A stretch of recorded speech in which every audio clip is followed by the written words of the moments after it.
From the National Newsroom of the Canadian Press, I'm Rob Westgate.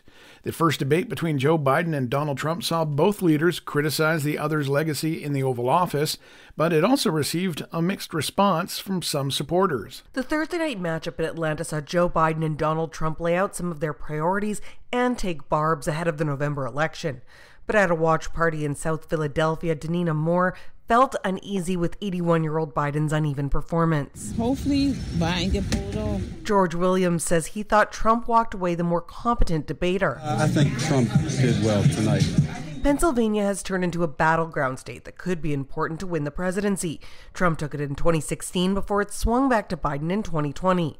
Kelly Malone, The Canadian Press, Philadelphia.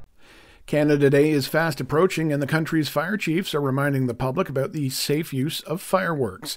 Ken McMullen, who heads the Canadian Association of Fire Chiefs, says people should remember that fireworks are still explosives and are dangerous, especially when conditions are hot and dry. McMullen says as climate conditions become increasingly extreme, a national fire administration will be needed to examine the human causes of fire, including fireworks. Canadian housewares brand Rooms and Spaces appears to have closed several of the locations it opened just last year, but won't say what happened to prompt the change.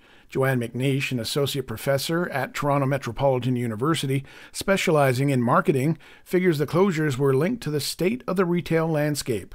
Consumers either have less money or they're just spending less. So that's an issue. But the second part for the sort of household furniture landscape, so many people bought things in COVID because they were in their homes. And what happens is that huge amount of purchase means they're not purchasing things now. Since the closures, some Toys R Us Canada locations have begun selling Rooms and Spaces merchandise. Both brands share the parent company, Putman Investments. Work crews in Calgary are inching closer to resolving the city's water crisis, but they have not yet crossed the finish line. A state of emergency has been renewed, and Mayor Jyoti Gondek is calling again on residents to keep reducing water use until the all-clear is given. Gondek says it's expected that the pipe will be stabilized by Monday, and things could start getting back to normal soon after. And finally, overseas, where Britain's upcoming general election is widely expected to lead a change of government for the first time in some 14 years.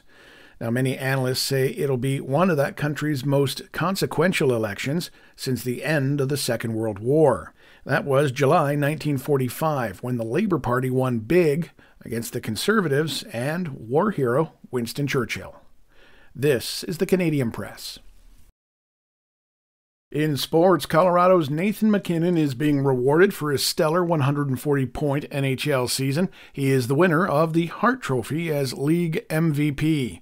Winnipeg's Connor Hellebuyck won the Vezina Trophy as top goalie, and Vancouver's Quinn Hughes was the Norris Trophy winner as top defenseman.